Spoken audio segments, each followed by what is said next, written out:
Hey folks, we're back. That's right, a second season of the Our Balls Are Bigger postgame show after every green and white game. Join me along with my co-host, Riders-Alouettes, the former NFLer and CFLer, and accomplished high school football coach Ryan Hall, as we break down each week's game for you. And new this year, we will welcome your telephone calls. So yeah, it's like a regular call-in show. Call in, we'll chop it up with you. Can't wait to have another fun season. It's the Our Balls Are Bigger postgame show.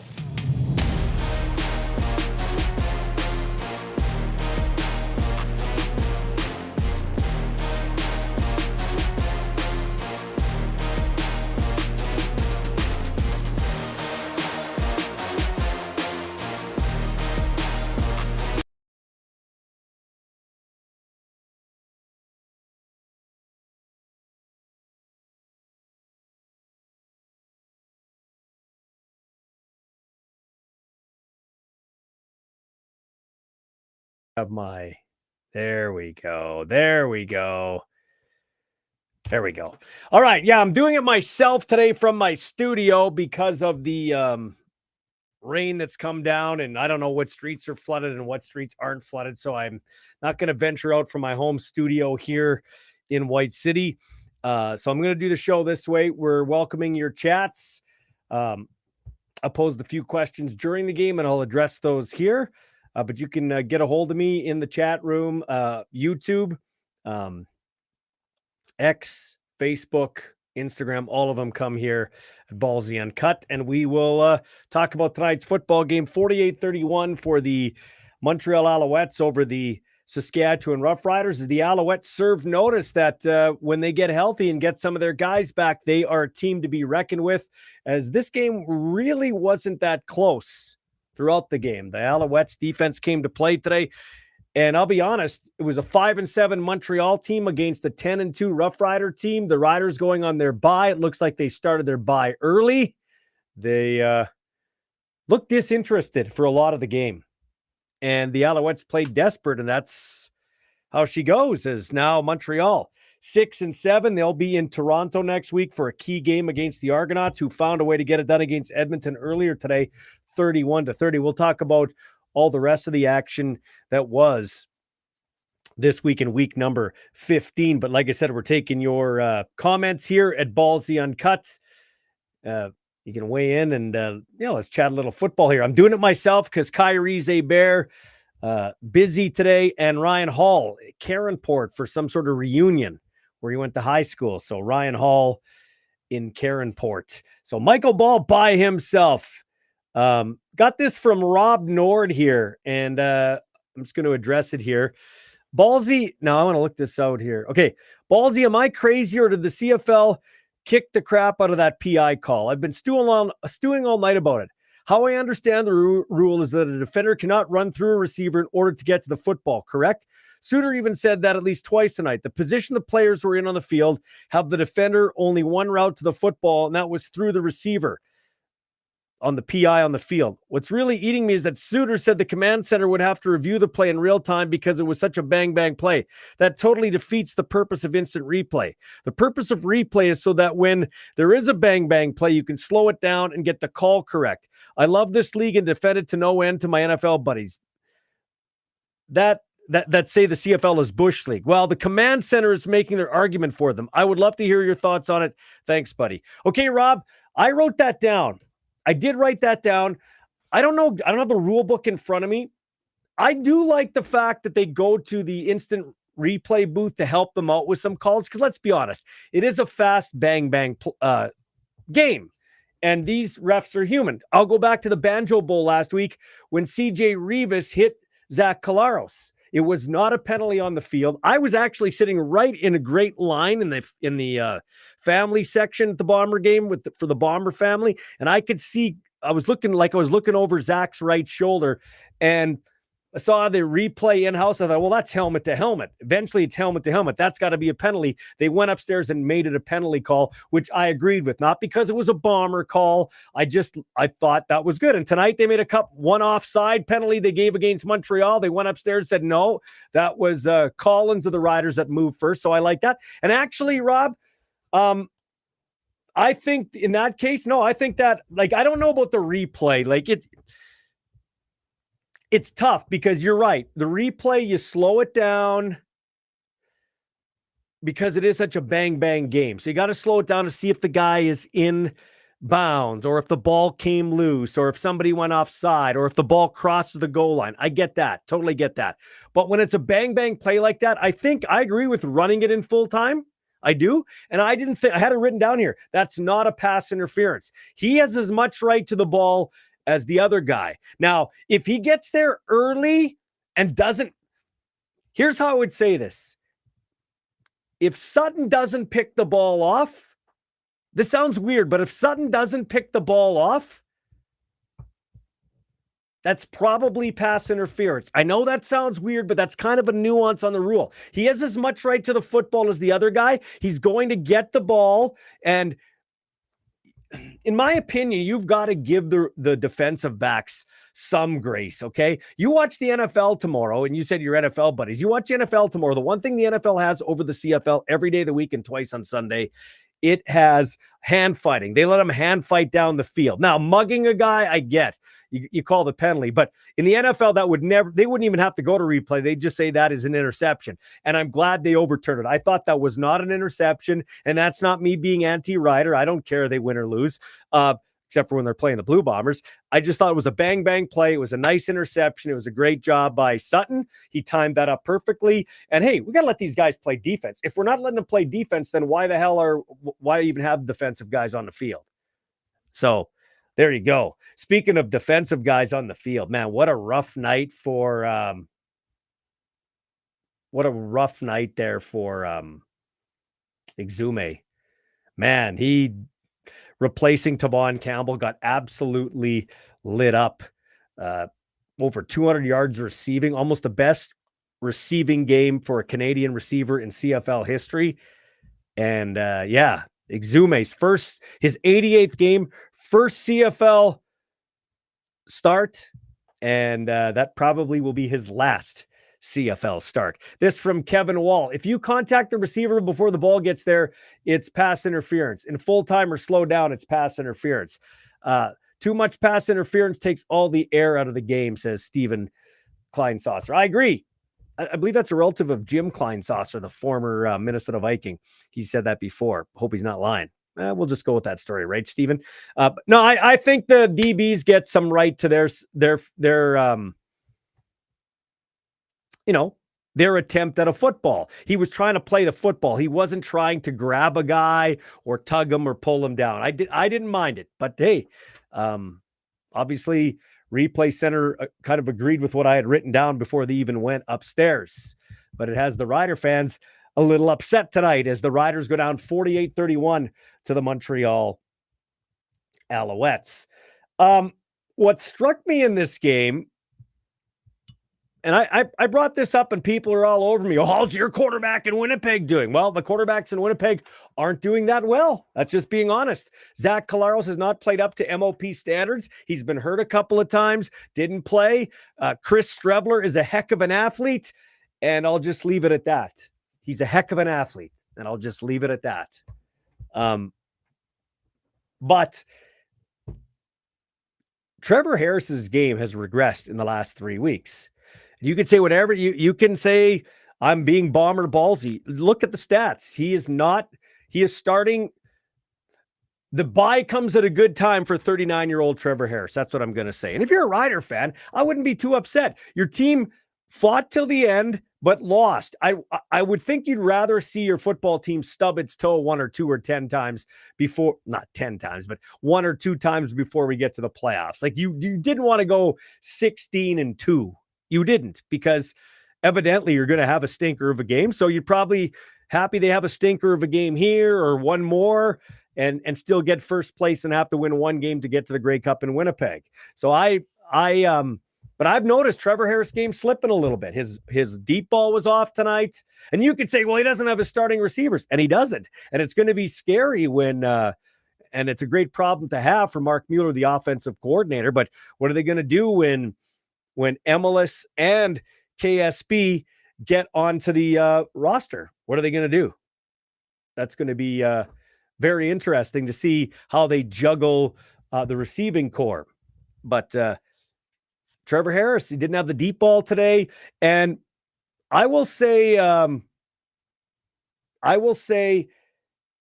when you show Trevor Harris some different exotic packages with which Noel Thorpe did, which Jordan Younger did with the Blue Bombers the last 2 weeks, when you throw him some different looks, he's a veteran quarterback. Like when he goes to the line and he sees what he's comfortable with, he's surgical and he cannot be stopped. But if you throw some different looks at him, if you blitz and your DBs can be aggressive against the receiving core and your quarterback can't take advantage of that, Trevor Harris short circuits. His brain short circuits. He's showing that the last 3 weeks. I mean, they had 2 short fields against the Bombers because of the Bombers' turnover ratio, which is absolutely horrible in the Labor Day Classic. They scored 1 touchdown, even though they were gifted with some short fields in the Banjo Bowl. And today, they never really were in this football game. Yeah, they closed the gap a little bit, but it felt like, the bully had you at arm's length and you're just trying to swing, but you can't get close to them. And that's how the Alouettes kind of treated the Riders all game long. So I noticed that Trevor Harris's game has regressed. Now, I'm not saying he's terrible. I'm not saying he can't get it back, but just the ebbs and flows of a season, and he's kind of on a little bit of a down slope. And for the first time this year, the Riders' defensive line was not noticeable. They got no pressure on McLeod Bethel-Thompson. Yes, he got the ball out fast. Yes, they had some rookie corners. I get it. But they just didn't have any heat on him. There was no pressure. They kept him clean. They ran for over 100 yards. He passed for almost 400 yards. Yes, the secondary was banged up at the start of the game. CJ Revis went out. Shane Ray went out with a foot injury. So the bye comes at a great time for the Riders. Zach Fry went down on the offensive line. So the Riders maybe had a little problem controlling the football and keeping Montreal's offense off the field. But McLeod Bethel-Thompson showed you today that when you give him some time, he can slice and dice you up for almost 400 yards today in a 48-31 victory.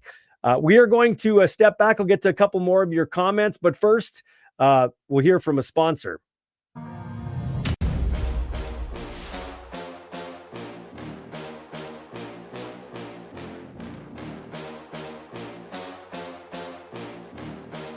The Italian Star Deli, providing Regina and area with quality specialty products since 1966. When you visit the Italian Star Deli, you're truly part of the family. So drop by any time and they'll help you find whatever your heart and palate may desire.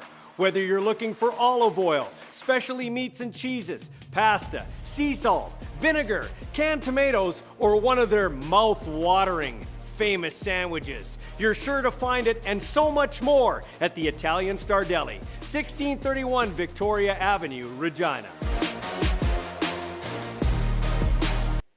And welcome back to our Balls Are Bigger post-game show. Michael Ball here. No Ryan Hall today, no Halsey, and no Kai Bear. Hopefully one of those dudes will join me in a couple of weeks' time. Riders are going to a bye week now with just their 3rd loss of the year. 2 of those losses coming on home turf, 1 to Calgary, 1 to Montreal. I'd like to thank Carlo Giambattista and Italian Star Deli for getting on board. Takeout of the game. I was trying to think about this. What was it? Was there one major takeout of the game? Actually, there were 2. CJ Revis went down to make a thunderous hit on Stevie Scott, the running back who came in after Tice got hurt, and made a nice attempt at a tackle. Stopped the Scott from a first down run, but head or neck left the game and didn't return. So he kind of took himself out of the game. Then later, his teammate Roland Milligan destroys, was it Snead at the goal line? Fumbles it, but Donnie Ventrelli, my son's old teammate at UND, scoops it up for, obviously, like they said on the TV broadcast, his first ever touchdown, maybe in his football career in life, but for sure in the CFL, he's only made 14 starts, and the former North Dakota Fighting Hawk gets the touchdown. So that's the takeout or takeouts of the game for the Italian Star Deli. Let's step back for a minute, and we are going to get to our drive of the game. There were a couple of drives of the game.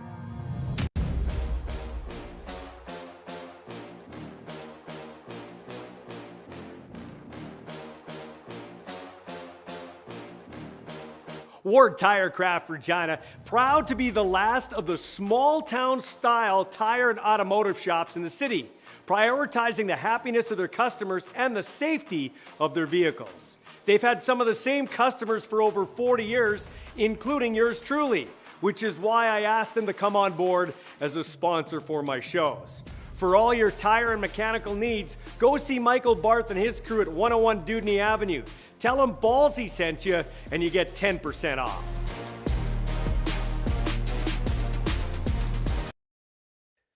All right, Italian Star Deli. Thanks to them for check the Italian Star Deli and Ward Tirecraft, Michael Barth and the gang there at 101 Dudney Avenue. Tommy Stevens with a rare gaffe. Usually he's Mr. Automatic in short yardage, but Richards, the former draft pick a couple of years ago out of Syracuse, gets his helmet on the football. Tommy Stevens carrying it. The ball pops in the air, recovered by Marc-Antoine Dequoy, who didn't look really good at safety for Montreal. Had a couple of major gaffes on 2 touchdown plays, one to Keyshawn Johnson, one to Dante Myers. Not great effort on either one of those, in my opinion. But he got the fumble on that, and then all of a sudden, the Owls go down 5 plays, 52 yards, and a Shea Patterson 1-yard touchdown run. I think he had 2 in the game, if I'm not mistaken, the former Rider and former Alouette, who's once again an Alouette, former Michigan Wolverines quarterback. And so it's a touchdown for the Owls. That was their drive of the game. And then I had there was a drive of the game, too, where it was O'Harris to Keyshawn Johnson, 50, just hold on here. I got this. I wrote this down and I'm trying to figure out where I had this. There was a drive of the game where they went over 70 yards, the Rough Riders, capped off with a touchdown pass to Keyshawn Johnson. So that was a drive of the game for the Montreal Alouettes. I'm sorry, my handwriting, it's like I'm a doctor with penicillin. A prescription for penicillin or my handwriting. Crazy. Anyway, those are the 2 drives of the game for Ward Tirecraft. And Philpott, star in this football game. Absolute star, coming back his second game off an injury. And we'll get to him a little later on in one of our players of the game. But I'll tell you, that kid is a heck of a receiver. We know that. The greatest era of Canadian receivers. And I'm like, how do I tell the Philpott twins apart? I'll tell you this. Now, maybe it's because of his foot. I'm not sure. But Jalen Philpott of the Stamps is he's a little bit smoother of a runner than Tyson Philpott. Even though Philpott, and you'll say that Kerfala Exume, and he'll be like, what are you talking about, Ballsy? That guy had me all game. So I wouldn't say that to number 20 on the Riders too loudly, but Tyson Philpott did enough to get open, had over 200 yards receiving. I just think his brother Jalen has a little more pop in his game in terms of explosion after he catches the ball. I mean, I guess I kind of sound like an idiot when it comes to saying that, because he had 200 some yards receiving. Let's get to a couple of more comments. Vintage Sasko says, you've regressed, Ballsy, since 2023. I said, how do you mean? He goes, you're not as fast. I think he was referring to the fact I'm no longer broadcasting CFL games, but that's okay, Vintage Sasko. I like going back and forth with you. Now, I think Vintage Sasko also runs the same account for Brother Sasko, because he was all over me because I posed this question to people. I said, I got an honest question for Rider Nation, and we'll talk about that on the postgame show, and we're doing that right now. Weather aside, because there's no walk-up today, okay? I get it. Weather aside, why don't the Riders sell out games anymore? Yes, I know they had one sell. Did they get 2 sellouts? They had 1 sellout for sure. Maybe they did have 2. But why aren't people going to games? This football team coming in tonight was 10-2. And yes, I know there was no walk-up, okay? But I've been covering this team for over 20 years, and it's like, if you build it, they'll come. So you built the stadium, and you did come for a few years. You got to put a consistent winner on the field. Well, this team finished second last year, and record-wise, they're the best team in the CFL, although you can make a case for Calgary and Montreal now. not record-wise, I get it, but they easily handled the Riders. Calgary a couple of times and Montreal once. Riders, of course, beating them there. And McLeod Bethel Thompson, when I think Montreal only had like 160 yards net offense in their first meeting in Montreal. So turnabout's fair play. But back to my point, this team's 10-2, now 10-3, best team in the CFL. Why don't we have sellouts? Like they only had 26,000 and change sold up until the last couple of days when it started raining, and then you weren't selling another ticket after that. They had to cancel the party in the park and everything like that. So I'm just wondering why. Like, why don't you go to games?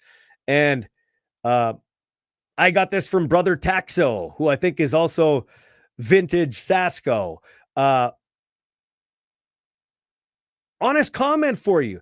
Fuck off with your comments about our attendance. And I said, well, that's real classy.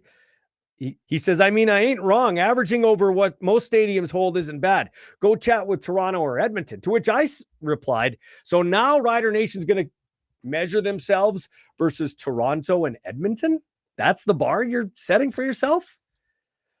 In fact, Pete just sent me a message, said, no, Ballsy, the Bombers helped sell out the Labor Day game. They had 6,000 to 7,000 fans here, and that's the only game the Rough Riders have sold out this year.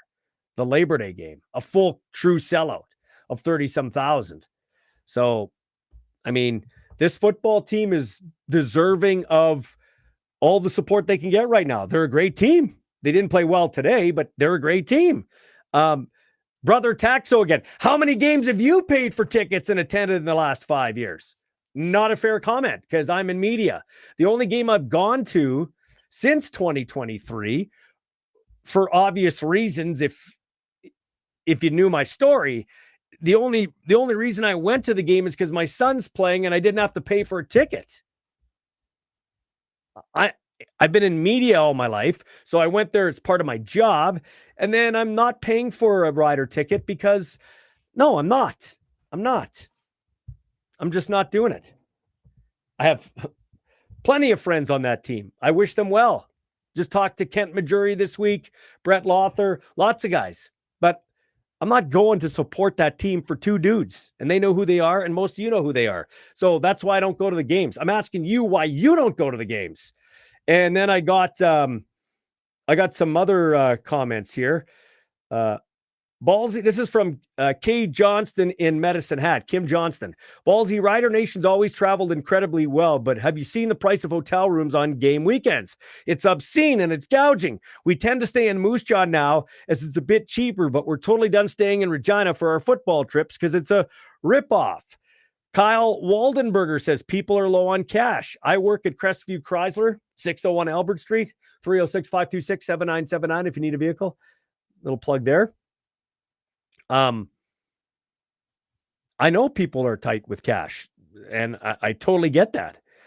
I'm not cutting Rider Nation down. I'm asking you why you're not going to the games, plain and simple.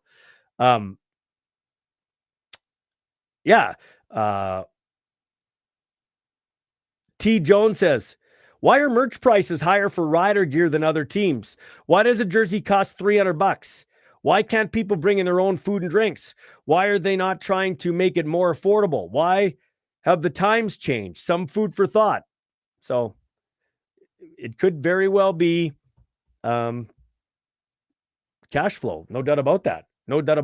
I didn't realize I paid for my jersey, and friends and family bought another 29 of them, like 30 jerseys at the Bomber store. Now we got a player discount, but I think they were $250 in Winnipeg. So are they really $300? Are they really much more with the Riders? I did not know that. Okay. So just some of the comments on social media. You can get a hold of me at Ballsy Uncut on X, Facebook, YouTube, Instagram, and they all amalgamate into my chat room. Did you see that play? Moss came running onto the field demanding the refs have the replay center look at the play. Yeah, I saw him upset. He wanted them to look at the play. I think it was the illegal procedure play.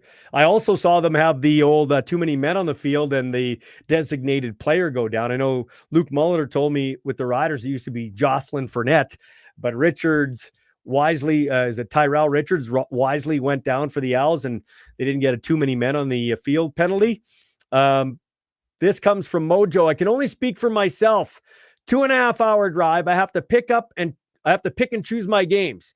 To me, that question needs to be answered by people within an hour of Regina. Yeah, hey, I've always said that, Mojo. I don't know where you drive from. You can send in a further message. I respect the hell out of people that drive from PA and Saskatoon and Weyburn and Estevan come to the games. You spend a lot of time and a lot of money to come watch the game, and you probably wouldn't be happy today with that effort. Although I'm thinking a few people stayed home because of the weather, and I totally get that. I'm not judging you why you're not going, but I'm just asking why you're not going. Back in the day, rain wouldn't have mattered. That place would have been full at Old Mosaic Stadium, at Taylor Field. Like, you're not even in most cases selling enough tickets for the old Taylor Field, and that's what I'm wondering. And I'll be honest with you. I said this on my post-game show last week after going to the Banjo Bowl. Bomber fans travel better than Rider fans. Now, a lot of, like, in that back and forth, home and home is what I'm getting. Like, the Labor Day Classic would not have sold out without Bomber fans going. There were about 5,000 to 6,000 Bomber fans there, so I'm told. Around 6,000. I went to both games in the Banjo Bowl in Winnipeg. Now, is it because you have had bad run-ins with Winnipeg fans? Because the Riders, up until this week, last week got their ass kicked week after week, year after year in Winnipeg, and you just don't want to waste your money to go watch that? I get it. But there were, lucky if there were 1,000 fans there. I mean it. There was not even like a big chunk of green in any of the areas. So, yeah, it's a fair question. This from Mojo. Come on, whoever said that with the food drink, you cannot bring anything into SaskTel Center either. That's the way it is now. Go anywhere. And you're right. That has nothing to do with it. You are actually, though, in Winnipeg, you can bring a bottle of water in or a couple bottles of water as long as they're sealed. We did that in Winnipeg. I don't know if you can do that here. I never brought anything in here in Regina, but you could in Winnipeg. So that I can tell you for free. Probably not any food, though, but you can bring in bottled water. So somebody let me know if that's the case. Somebody else, Tyson, said they also sold out the Hamilton game. Okay, so they sold out the Hamilton game. Not a true sellout, though. Not a true sellout. The true sellout was the Labor Day Classic, Tyson. I'm not saying that to be argumentative, but let's be factual here. They didn't sell the upper bowl for the Hamilton game. Did they? I don't recall they did. Maybe they did. Did they do that? Did they sell the upper bowl? If they did, I stand corrected. I'd have to look that up. I know it was a record game at Labor Day, and the Labor Day game was louder than the Banjo Bowl. So having said that, kudos to the Rider Nation and the Bombers that attended the Labor Day game because it was much louder than the Banjo Bowl. So I'll give them that. So I don't know if they had a complete sellout for that Hamilton game. I'd have to look into that. But my point is if you can afford it, and if the Riders are really your team, then you should be at the game, cheering on this football team, the 13th man. That's why they're going to get home field advantage. And I have no doubt in my mind that if there is a home playoff game, first place Riders take it on somebody for a chance to go take over the Bombers dressing room in Winnipeg, it would be embarrassing if you didn't have a shutout or a sellout. Let's be totally honest here. Speaking of being totally honest, Pete just sends in a text. Pete says that's the game where there were 1,000 tickets left. This is according to Pete, a fan. He said the Labor Day game was a true sellout. I was at that game. I was also at the Hamilton game. That was where there was 1,000 tickets left the night before. Then all of a sudden it was sold out at 7 a.m. the next morning. I can guarantee you the Riders claimed the rest for promo. Okay, I can't speak to that, but I wouldn't say that's probably way off base. But that's neither here nor there. My point is, it's embarrassing if you guys don't get behind this team now. I'll just call you out. It's embarrassing if Rider Nation doesn't show up in full throat and cheer this team on. Yeah, today was a less than stellar performance. I get it. And if you spent your money, you'd probably be mad. But absolutely get behind this team. I will say that. You can't get a better bang for your buck than watching a CFL game, especially down the backstretch here. We had a great game earlier. This game wasn't so great, but there have been plenty of great games in the CFL and plenty involving your Saskatchewan Roughriders. Time for another sponsor break, and we'll be back in a moment. This is the Our Balls Are Bigger postgame show.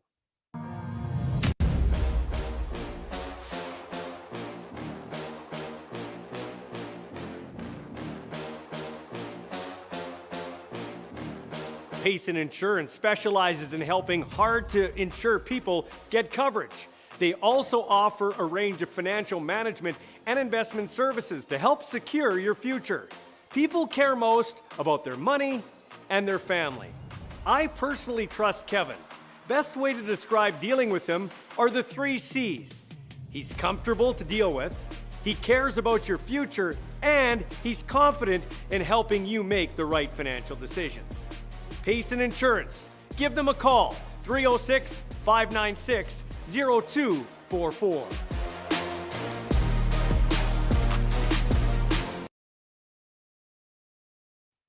All right, time for on the money segment for Payson Insurance Services. Thanks to Kevin Payson for getting on board.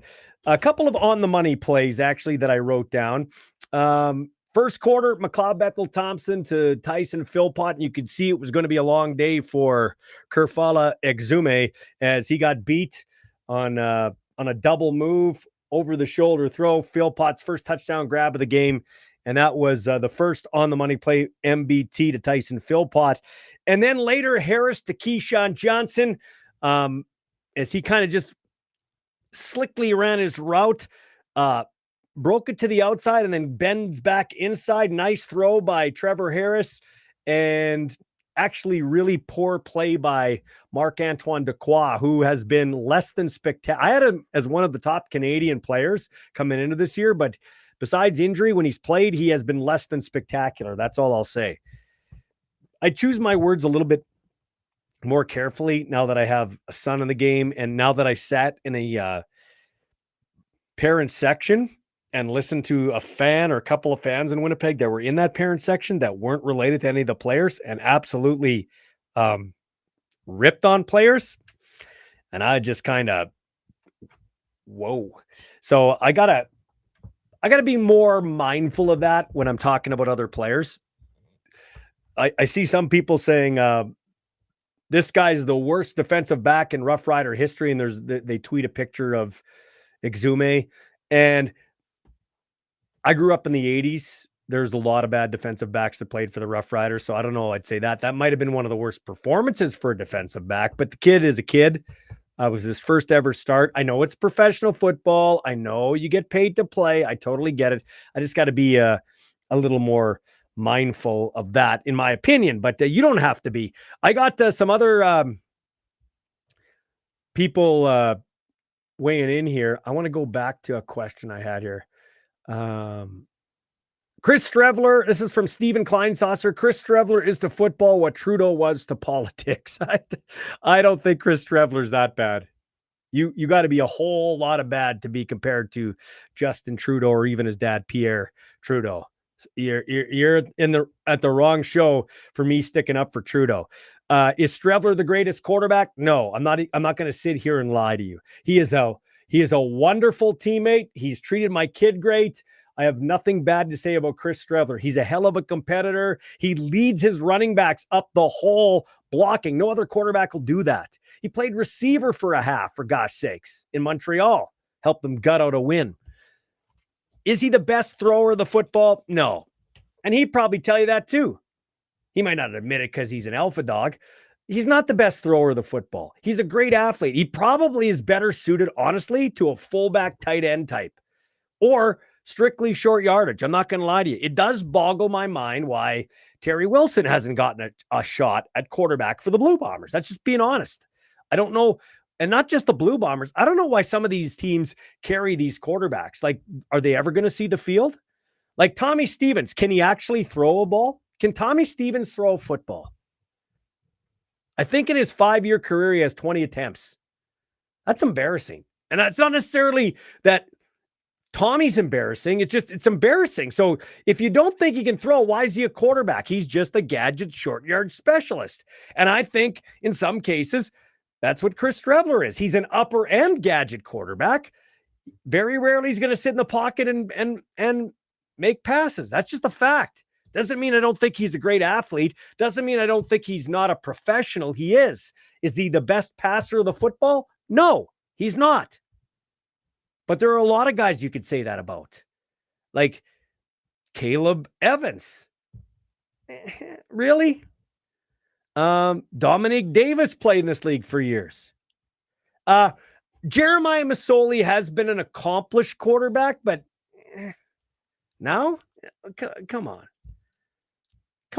Jared Dagey. He's okay. Came off the bench, led them into a game-winning field goal today for the Argonauts. And maybe he's got to learn a little bit. I think Chris Streveler is who he is. So would I say he is what Trudeau is to politics? He's that way to football? No, I wouldn't agree with that. But I get your sarcasm there. Okay. What else we got?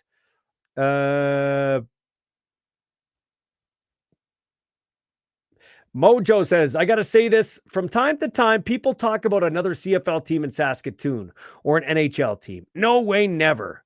We are what we are here in Saskatchewan. There's never going to be a team in Saskatoon. It's not happening. This province couldn't support it. And it's kind of like, I know my buddy Pete, who's listening, and no, it's not, well, hopefully Pete Pasco, my friend, who's passed away almost 3 months now, is listening and watching from the great beyond. I know he's a football fan, so he probably was watching his Riders and is jazzed about his Packers. But my other friend, Pete, he is a Packers fan too, oddly enough. Maybe it's the thing about Pete and Packers.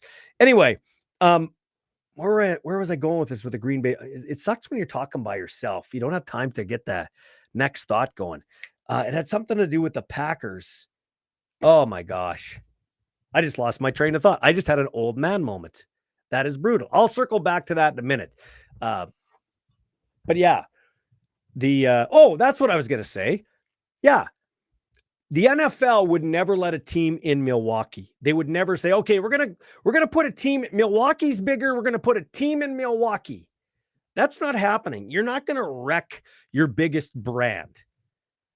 Okay. And you shouldn't. You absolutely shouldn't wreck your biggest brand. And hey, I cheer for the Winnipeg Blue Bombers. Right now, I think the Winnipeg Blue Bombers have the greatest fan support at home. They've got true home field advantage. The Winnipeg Blue Bombers have sellouts. They show up. But make no mistake, the number one brand in the CFL is the Saskatchewan Roughriders. That's the truth. That is the absolute truth. It's undeniable. Even though they don't travel maybe like they used to, Rider Nation is everywhere, followed closely by the Bombers. So there's no way anybody would, if they had half a brain, put a team in Saskatoon. It'll never work. You need a bigger stadium than that. Who's paying for that? This from Ty. Ty says, Mace dresses 10 D linemen, but only truly uses 7 in rotation. Leave 0 depth at DB. That killed us. I wasn't there. And it's hard to tell when you're watching it on TV and you don't have the full 24 view, or you're not watching it in the game, seeing guys run in and out. I had the best seat in the house for years. Well, for a couple of years. Well, no, for years on the sidelines or up in the stands, calling the games. He has always done the 9. 10's a little excessive. It's usually been 9, but he had 10 today. So that is interesting. And I don't disagree with that. You do lack depth at the, Moj says we do lack depth at the DB position. Well, I mean, come on. If you take away the top 2 starting corners on any team, you're going to have some problems. But I will say this. This was the quietest for having that many D linemen, Ty. That was the quietest the defensive line has played all season long. It felt like the Riders, especially on defense, already was ready for the bye week. They already had their bags packed when their flight leaves. Can't wait to get out of here. And that's that. And let's not kid ourselves. This 10-3 start for the Rough Riders, they have been taking advantage of a good schedule for a change. When I was doing the games, Riders didn't have the greatest schedule. Actually, the Bombers had the better schedule in terms of buys. And yeah, you can say it's an excuse. Don't make excuses. But the Winnipeg Blue Bombers have had to go 11 games. They got to go 2 more games before a bye week. That'd be 11 games in a row. The Riders have had them, after week 5, week 9, and now here. They've had them nicely spaced out. So the Riders have taken advantage of it, but today looked like they had 1 foot out the door. This easily was the worst defensive performance by a Corey Mace team since he's joined the Rough Riders as head coach for defense. Like, they were bad.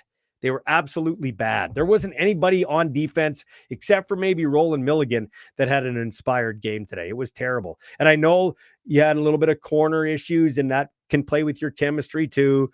But that was just a bad effort on defense from the Riders. That's one where you burn the tape for sure.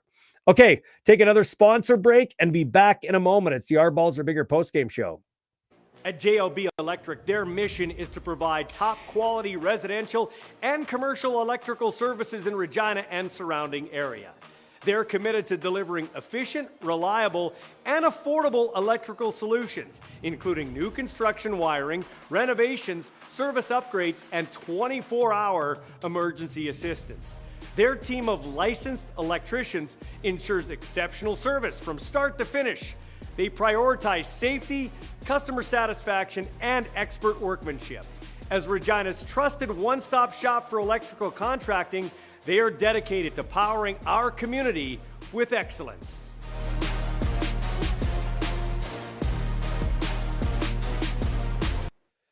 All right, welcome back. Hold on a second here. We got to get... why am I not up there? Just give me 1 second here, folks. We are having a technical issue, so I got to go like this, and I got to go like that. And there we are. Back.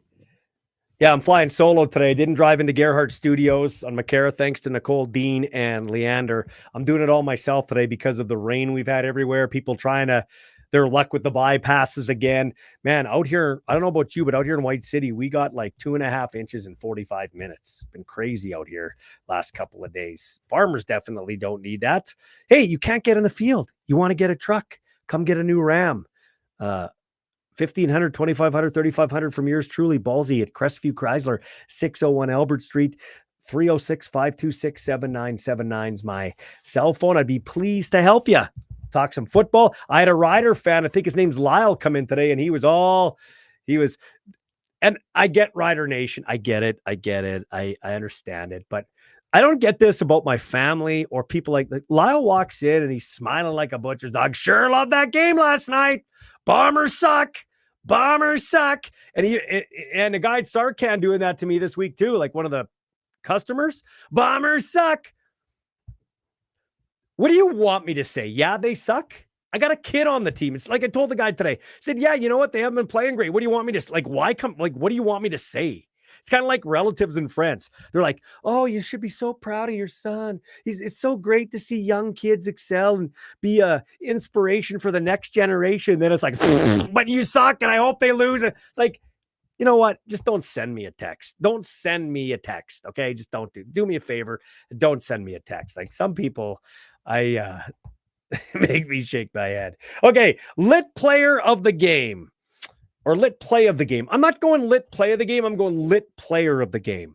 So Tice, is it Tice? Tice goes down early. Is it Travis Tice? He goes down early, first running play of the game.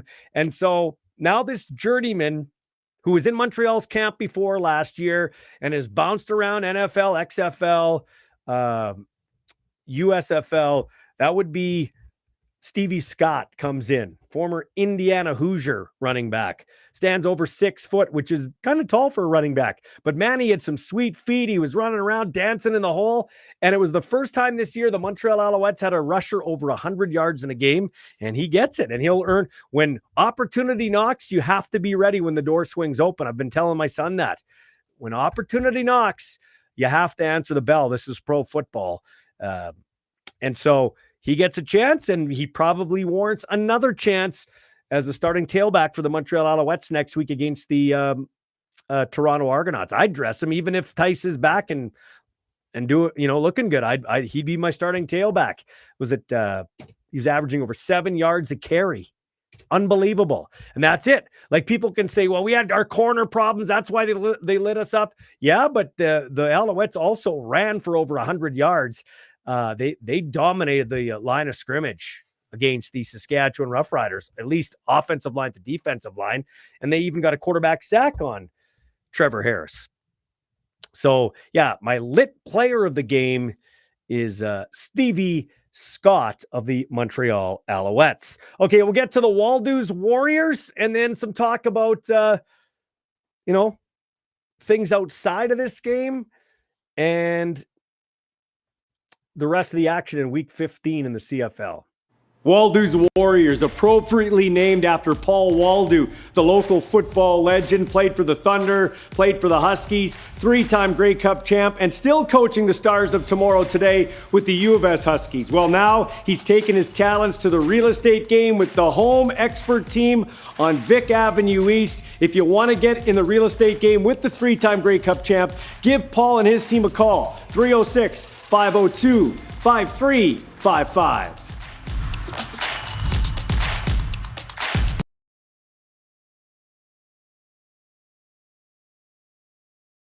My camera on here. There we go. Ballsy back. Got this from Steve. Steve says, Ballsy, why don't you get together with Rod Peterson for one show? Hype it up. People would come to it in droves and watch it. Yeah, interesting. 2 former voices of the Saskatchewan Roughriders who were unceremoniously dumped by the team.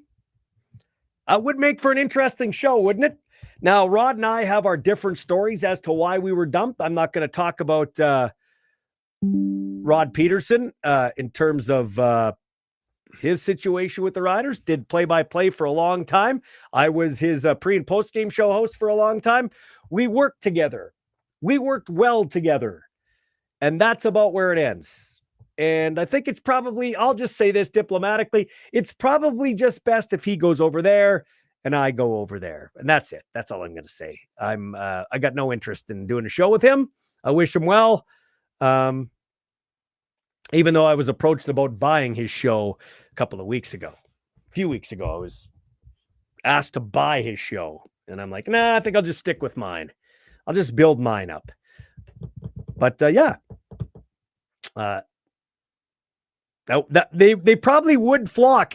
I actually think more people would watch me and Luke Wilson get together. And Luke and I have been talking back and forth. I've been trying to ask him to come on the podcast. And I think at some point we will get on the podcast together.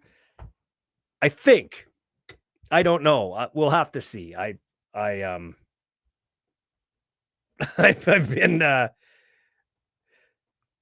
been told I'm toxic. People don't want to touch me. And they don't want to touch me because they don't like truth. They don't like when people tell the truth. People don't usually rankle feathers unless they're telling the truth and have a valid argument to back up what they say. And yeah, so there have been things floated around out there about yours truly that are totally off the deep end, not true in any form or fashion, but I got to bite my tongue. I do have to bite my tongue for a couple of reasons. I signed an NDA, non-disclosure agreement, so I have to be quiet while my severance is still intact, and it is for a little while longer. The runway has not run out yet, so I got to watch because I earned that money and I want it all paid to me, so I'm going to be quiet. Also, I have a son playing in the CFL right now, so I have to be a dad. So I have to kind of curb some of the things I'm going to say. Less smoke, the better for my kid. That's how I feel. So that's why I'm just not getting into it. Hey, I could write a book about some of the crap that I know a lot about what goes on with the Saskatchewan Roughriders, with a lot of people with the Roughriders, with a lot of things. Okay. But I'm not prepared to go there right now. There was a false narrative about me when I took over the Rough Rider job from a certain individual, and he knows who he is, and a lot of people know who he is, but I'm not going to go down that road right now. So that's that. Okay. So no show with Rod Peterson, no show. Like, I'm just doing this here from either Gerhardt Studios after the game normally, or here in my basement as a part-time gig, slowly building it up. I've been in talks with some sponsors to get on board some more, because we do want to be a local sports show, not just football, but other sports, but a defender of the 3-down game, which I have been for a long time. By the way, I put in a submission to be the voice of the Vanier Cup. And the commissioner, the president, very interested, but we have a local radio partner. Have you heard anything about the Vanier Cup? Do you even know what's going on at the Vanier Cup? No, me neither.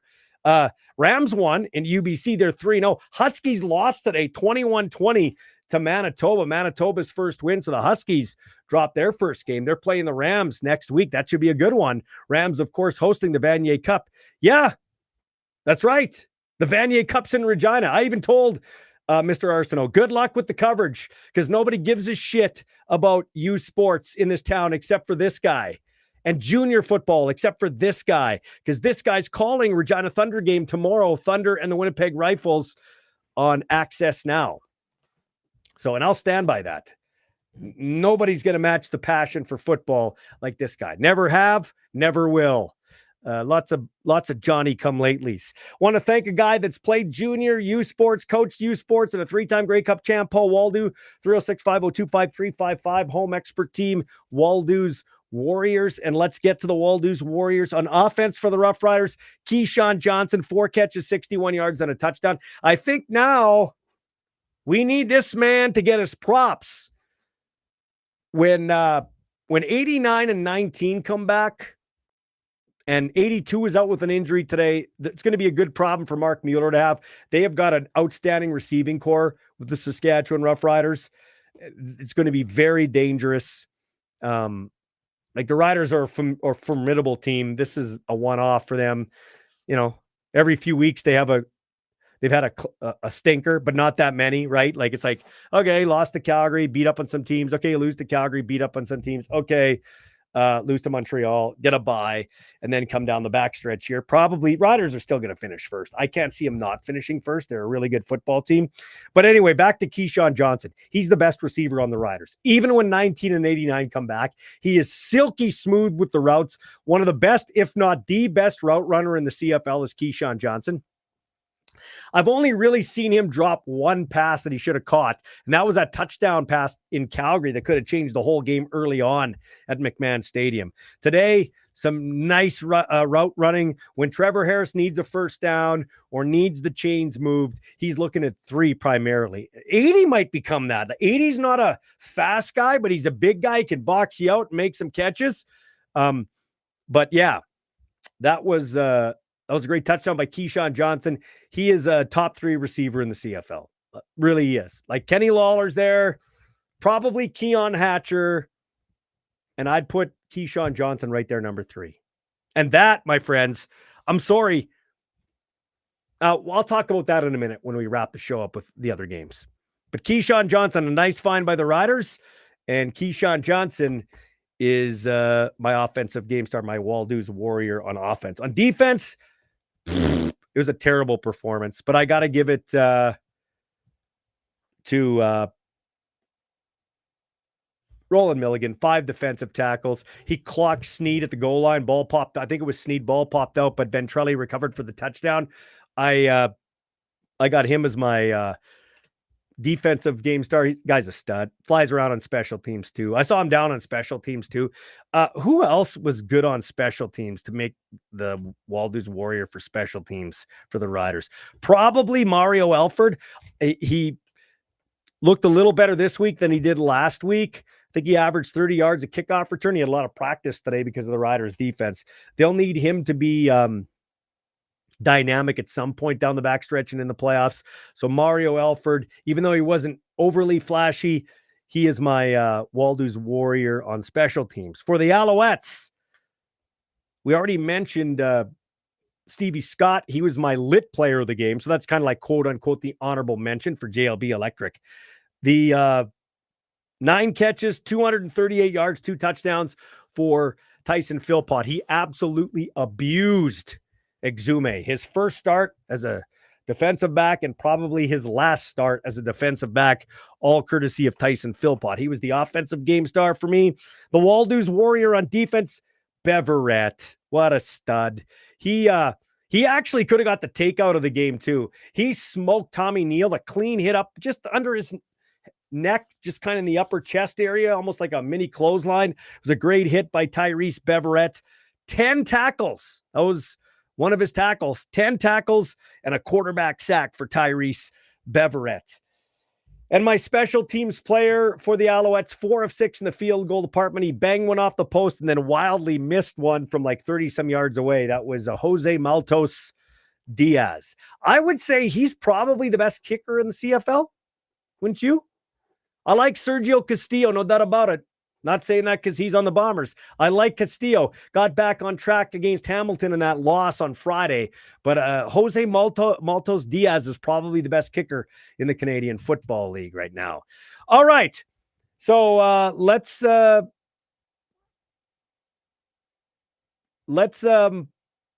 wrap this show up. I don't have another sponsor break. I'll tell you what, I'm going to give him an extra plug just so I can get my ducks in a row here. An extra plug for Paul Waldo, who's been a longtime sponsor. Waldo's Warriors, appropriately named after Paul Waldo, the local football legend, played for the Thunder, played for the Huskies, 3-time Grey Cup champ, and still coaching the Stars of Tomorrow today with the U of S Huskies. Well, now he's taken his talents to the real estate game with the home expert team on Vic Avenue East. If you want to get in the real estate game with the 3-time Grey Cup champ, give Paul and his team a call, 306-502-5355.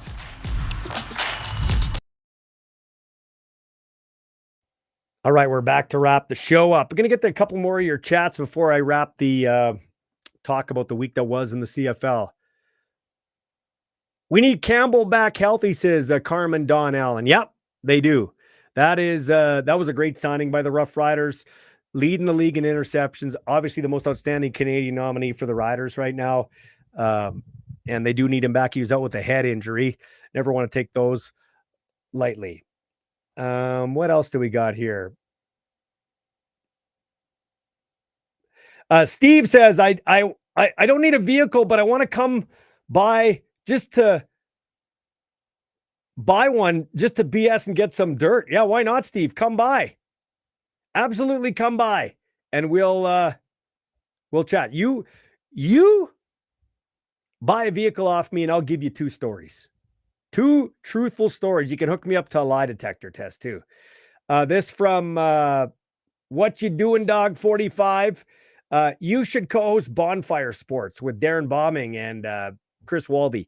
No, I don't know. I like Darren. We get along, but they've never asked me on the show. So I got my own stuff here. Why don't I just do my own show? Am I not good enough? You guys don't like this show? This comes from Steve too. He goes, I started a poll on the Sports Cage postgame show a few weeks back, ranking Rider play-by-play guys in the last 30 years. Ballsy, you came in second. CKRM kept leading the comment. I believe it was a tie, actually. Well, that's flattering, Steve. I can't control what they're doing. Of course, they're going to delete anything you say about me. That's funny. Yeah, Carmen, nice to meet you too. Tell all your friends, please like and share this show. That's how we grow this show. That's how I can get some sponsors to keep it going. Listen, this is a labor of love. Honest to gosh, if this was self-sufficient and I could make and I was making a lot of money right now, I wouldn't be, truth be told, working at a car lot. I'd be doing this full time. This is just part-time right now. I got throwing some lemons, so I'm making some lemonade. And that's what I'm trying to do. And I hope you like it. And I hope you tell people that I do this after the games because I have a limited promo budget as well. There's just being honest. Ballsy Uncut. I'm honest here. I am just, it's a hobby. At this point, it's a hobby. I hope it's a full-time gig, say 3 years out. But right now it's a hobby. And everything happens for a reason. If I was If I was the voice of the Saskatchewan Roughriders right now, I couldn't watch the Winnipeg Blue Bomber games as much as I want. And yeah, you'll say, oh, Bombers. Listen, my kid. I love watching my kid. I'm going to Ottawa next week on the bye. I'm looking forward to going to our nation's capital and watching him play, provided he's on the roster. Anyway, all right. So let's talk about the week that was in the CFL. We talked about this game already. Riders on the bye, Alouettes getting set to take on the Argos. Let's talk about that Argo game for a minute. 31-30. Really, I can't remember the last time. I think Edmonton was +5 in the takeaway giveaway category. They forced 6 Argo turnovers and still lost. They were on the verge of making it a 3-horse race at 6 and 7 between the Lions, Bombers, and the Edmonton Elkamos. But Toronto's defense gets a strip sack, scoop, and score from Chatfield, I believe, 94. They go down and Vince Blanchard kicks the. I'm a prairie boy. Vincent Blanchard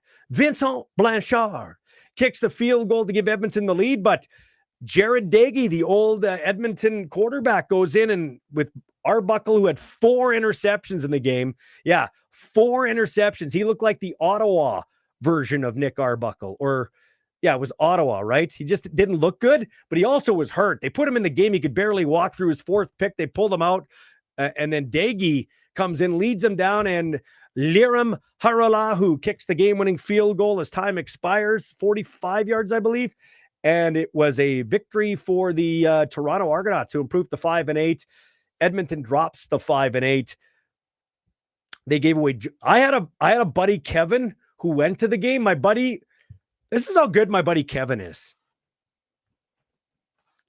He went to watch my son in Hamilton. So he watched my son in Hamilton, and then he drove. So he watched my son in Hamilton, because he bought a Airbnb because it's cheaper in Hamilton, took the bus to Toronto to BMO Field, watched that game, took the bus back to Hamilton, and tomorrow he's going to watch the Jays, and then he's coming home the next day. But that's what I call a good friend and a CFL guy. He sent me some notes, though. He got me a John Candy shirt, and he got me a one of those Ted Govaya memorial shirts. So I love it. I'll get those and have them on the set or wear them. Here's what he sent me, though, from Toronto. He said, I'm just trying to see what he said here. He goes, I'm just going back. He goes, they didn't even announce the Argos attendance. I had to check it later. What a joke. It was 14,000 and change, not quite 15,000. And Ballsy, I've never seen a more disorganized gate entry in my life going to games. Like, legit. They don't even do the little things right. And the Argos advertised the gates opened at 1:30, and they didn't open until 2. Like, incompetent right across the board. It's disturbing. And they can't even do a giveaway correct. I've never seen it before. How each gate gives out a different size shirt. My gate only had mediums for 270-pound men waiting in line. It should be universal size across the board, so it's fair for everyone. He's like, fuck's sake. Should be an large or an extra large across the board. You had people fighting in the concourse trying to exchange shirts with people from other gates. These people couldn't even organize my son's pre-K class correctly. I'm serious. And $8.50 for a bottle of fucking Coke at an Argos game. No wonder no one goes to games there. As soon as you lay your feet on the premises, it feels like you're being chased away because of the incompetence. The ownership is piss poor. MLSE should do the Argos a favor and sell the team to a company or a person where the company or person will prioritize the Argos as the number one thing they have, not the 4th or 5th thing right now. Argos are basically toast crumbs. That's bluntly yet eloquently put. He says, but by the way, Ballsy, you were asking about where Stuart Johnston was. You can call off the dogs, call off the search team. Stuart Johnston was at the Argos game. Hey! The commissioner's alive! I wonder if they made him go to BMO Field to get his paycheck. Like, BMO? Maybe there was a bank there and that's where he gets his check. That's why he showed up. Got to see the commissioner. I hope he shows up in Winnipeg for the Grey Cup. Like, I hope he's there to hand the trophy to the Riders or the Bombers or maybe the Ticats. Hopefully he's there. Good job, Stu. Way to show up. Way to show up. I'm glad you showed up. He obviously 4 days late to Toronto. Maybe he missed the memo that the Bills and MLSC/Argos were having a big announcement. I will say, though, even though Buddy is upset, I will say kudos to the Argos for actually memorializing and honoring John Candy, who is humble, who loved the CFL because it was the underdogs versus the NFL. And the NFL's, if he was alive today, we'd really need John Candy because it's a juggernaut, that NFL, way more than it was in the 90s when he owned the Argos and they won the Grey Cup in 91 with McNall, Gretzky, and him owning the team. Bruce McNall, that is. So they got the shirt is a replica of Candy and Rocket Ismail kind of hugging each other, holding the Grey Cup, Rocket over Candy's shoulder. But I know when he came to Regina, man, he went to the radio station and did the tour and shook hands and kissed babies and went to a golf course and golf with people. I miss John Candy, one of the greats, and we need more guys like him loving the CFL. So that game's in the books. Oh, not before Ryan Dinwiddie, who is a great coach, but let's be honest, he's not exactly a man of etiquette. He is still a 44-year-old football player in that coach bod now. He went at it with the Argos, with the Edmonton Elkimo sideline. Him and Mark Killam almost got into it because Killam was sticking up for his team. So Jordan Williams was cut by the Argos in August because of a lack of effort. He got called out by his coach, Ryan Dinwiddie, and apparently he was chirping Dinwiddie during the game as it looked like Edmonton would win. And so was Demetrius Maxey, the former Baltimore player and Argo and Rider. He was on Dinwiddie's staff last year, and he goes to Edmonton, and he was chirping too. So Dinwiddie had some Dinwiddie and Jared Dagey, the quarterback, had some words for the Elkimo's bench, and they kind of got into it a bit, had to be separated. Leads me to my point that I've always said too. It is absolutely ridiculous that benches are on the same side. Crazy. Stupid. So all's well that ends well there for Toronto, 31-30. They are 5-8. Montreal comes in 6-7. That's a big game in the CFL's East because the crossover is still very much in effect. You've got Winnipeg 6-7. They own the tiebreaker over BC. They're 6-7. And you've got Edmonton at 5-8 after they blew that game today, losing to Toronto. They were leading throughout the whole game, but just couldn't seal the deal. So that's when Edmonton might look back and kick themselves. That's the Riders' next opponent, the Edmonton Elkimos, when they come out of the bye week. Edmonton, though, was about to win their 5th out of 6 games. They ended up losing, and they've won 4 of their last 6. So still very much in it. What else do we got here? Oh.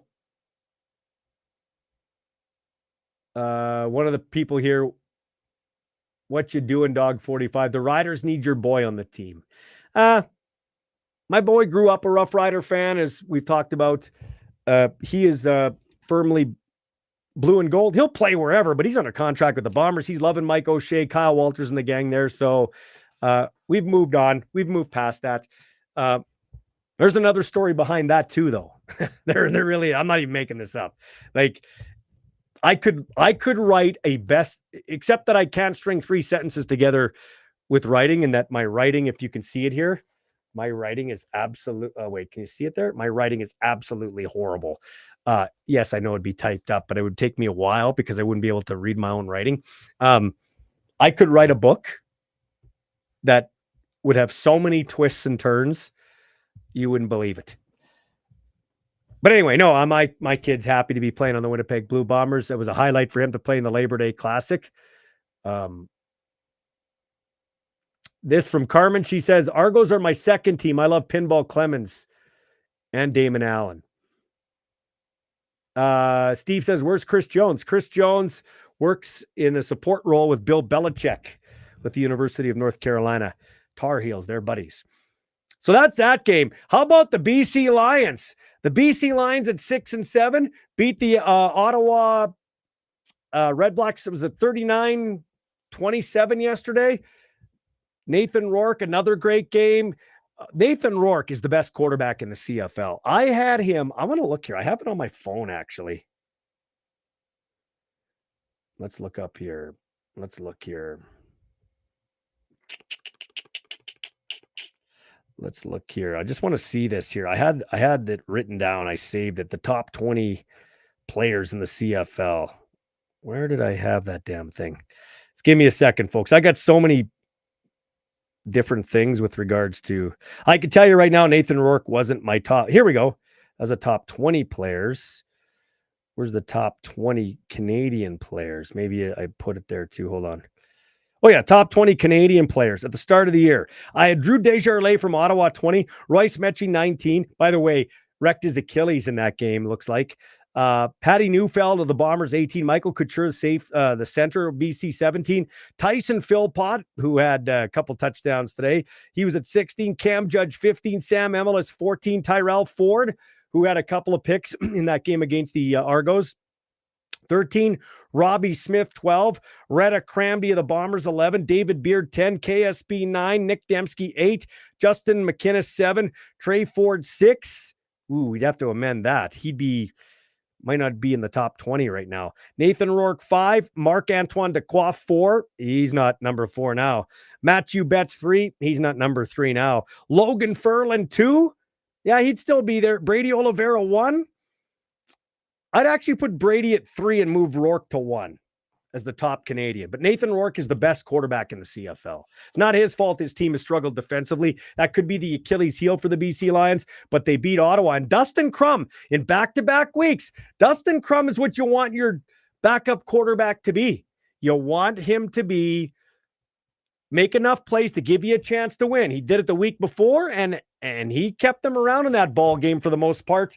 I know there was a strip sack for a touchdown by Deontay Williams, who I really loved as a Saskatchewan Rough Rider here. So that was a good defensive play for the BC Lions and really swung the game in their favor. But Dustin Crum, a couple of nice games for Ottawa, but I think Nathan Rourke's the best quarterback in the CFL. Also, the last game I'll talk about, Hamilton-Winnipeg. I've really become invested with the Blue Bombers. They're obviously struggling right now. They're minus 13 or 14 in the takeaway giveaway category. So that has hurt them. That's not a Mike O'Shea team. It's by far the worst in the CFL. So they need to correct that. They keep making the same mistakes over and over again. But I will say defensively, they've played much better the last 3 weeks. Let's be honest. They basically held Bo Levi Mitchell to 3 field goals in this game because Chris Strevler takes a snap and just whips it out on a hit screen that looked like he didn't even look. It got picked off, brought back, short field, 5-yard touchdown in. Then he rolls out and tries to throw it into Dembski, but he didn't see the Hamilton defender in front. They go in for another short field touchdown, and that was really the ball game. So the Winnipeg defense and Winnipeg special teams, for the most part, have been good. The offense has not been good despite the great play from Dembski and Brady Oliveira. They need Collaros to come back, play healthy, and play closer to the way Zach Collaros can, like he did in Calgary when they lost after Castillo kicked what looked like to be the game-winning 63-yard record-tying field goal. But then he kicked it through the back of the end zone. Calgary to go down and kick a field goal and win the game. Zach played good there, and he played real well in the Labor Day Classic. Wasn't playing great before he got hurt in the Banjo Bowl and didn't play last week. So we'll see when he comes back. I don't have any information, but I sure hope if he wants to play and can still play and is cleared to play, that he will play against the Ottawa Red Blacks. That's what I hope. He was on the trip. My son went out to supper with him and a few veterans, just talking football. I love the fact that my kid can just soak it in from these stars and the guys he grew up watching. So he's learned a lot about football and life from guys like Willie Jefferson, Patty Neufeld, Zach Collaros. Pretty cool, Brady Oliveira, when you're sitting at dinner with these guys, Dembski, and you're just sitting there soaking it all in, man. I'd give my left nut for that. I did give my left nut for it because we spent all the money as parents so he could play, for God's sake. So actually, I did give my left nut for it, just that I don't get to experience it as a player. Shit. But yeah, the Bombers lose 32-21 to Hamilton. Tiger Cats, a little bit of space in the East. Tiger Cats have the longest Grey Cup drought. I will tell you quite honestly, if Hamilton doesn't win, or if Winnipeg doesn't win the Grey Cup, I'm kind of cheering for Hamilton. And then I'd probably cheer for the Rough Riders because I'd like to see Jorgen Hughes get it. I'd like to see Brett Lothar get it. I'd like to see Jaden Dahlke get it. I'd like to see AJ Allen get it. Tavon Campbell, Nelson Lacombe. They're great. Great men. Kent Majuri, those kind of guys. Andrew Harris is a nice guy. Wouldn't that be something? Andrew Harris winning a Grey Cup as a Rough Rider. He's definitely made an impact with the running backs in the Rough Rider running back room. So yeah, interesting week of football. I was going to mention that too. I never talked about this. CJ Rivas leaves the game with a head injury. Kind of ironic since his hit knocked Zach Collaros out. I thought it was a penalty. I did.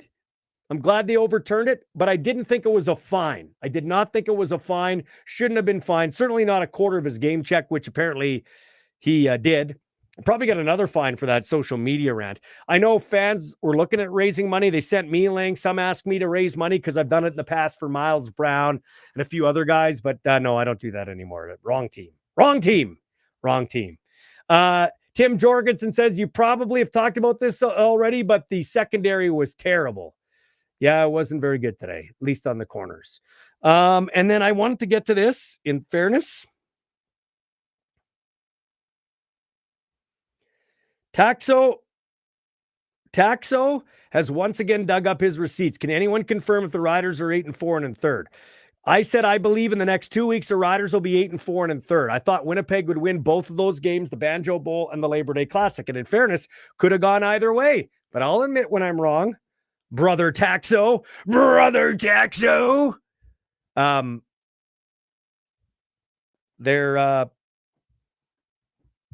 10-3. Bombers are 6-7. You want my way too early prediction? Somebody, if Brother Taxo isn't watching, somebody tell him. Here's my prediction. Ready for the prediction?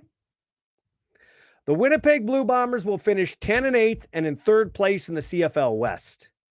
The Winnipeg Blue Bombers will go to Calgary to face a very good Calgary Stampeders team who have beaten them not once, not twice, not 3 times. The Winnipeg Blue Bombers went to Calgary in 2019 for a West semifinal, their first Grey Cup championship in this 5-year run, and they beat Calgary. I'm predicting, and the Calgary team then was probably as good as the Calgary team now.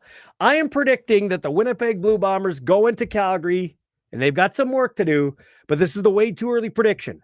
The Winnipeg Blue Bombers will beat the Calgary Stampeders in the West semifinal, and they will come to Saskatchewan to play your Rough Riders in the West final.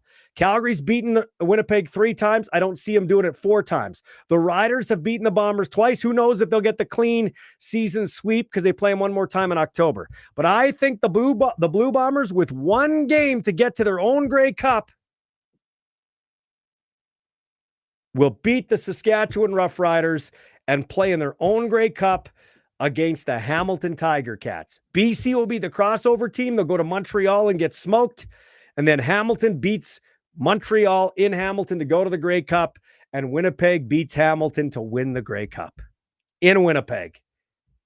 And Zach Collaros walks off into the sunset and retires a champion. That would be a story. That would be a 30 for 30 story, wouldn't it? Wouldn't it? TSN does the 30 for 30 on Zach Collaros overcoming all this and winning a Grey Cup Oh, wait, they don't have any money because they got to send Farhan Lalji to Monday Night Football when we already have the guys breaking it down in studio. Love Farhan Lalji, great reporter. What a waste of money to send him to all these games, or Dave Naylor. How about they just cover the CFL where they spend $40 million on the property? I think that would be money well spent. But hey, common sense. It's not very common. It is around here. That'll do it for my show. We'll be back with an Our Balls Are Bigger post-game show after the Edmonton-Saskatchewan game in 2 weeks' time. I'm off to Ottawa end of next week to check out the Blue Bombers and the Ottawa Red Blacks as Winnipeg gets back in the win column and gets rolling in the right way. Tim Jorgensen, no, Riders beat the Bombers at home. Tim, I know you're a season ticket holder, but you're the one that did the makeshift Blue Bombers jersey for my kid. You're the one that paid money to get a real Ethan Ball jersey. And you're going to do me like that, Tim, at the end of the show? That absolutely hurts. That absolutely hurts. We'll leave it on that. We'll have a couple of Ballsy Uncuts this week. Congratulations to the Rams. Congratulations to the Bisons who won, beating the Huskies, unfortunately, for the U.S. My son went to that game, talked to Mason Nice after the game. And good luck to both the Thunder and Hilltops tomorrow in PFC action. I'll be calling that game with Avery LeBlanc on Access Now, live broadcast. Love being back in the broadcast booth to my roots, junior football. Thanks a lot. Have yourself a great night. We'll talk to you soon.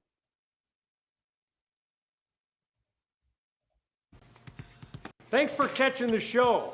A reminder, the best form of promotion is word of mouth. So please tell everybody you know about this show. As we grow this show, we in turn help to grow the game we love, the 3-down game.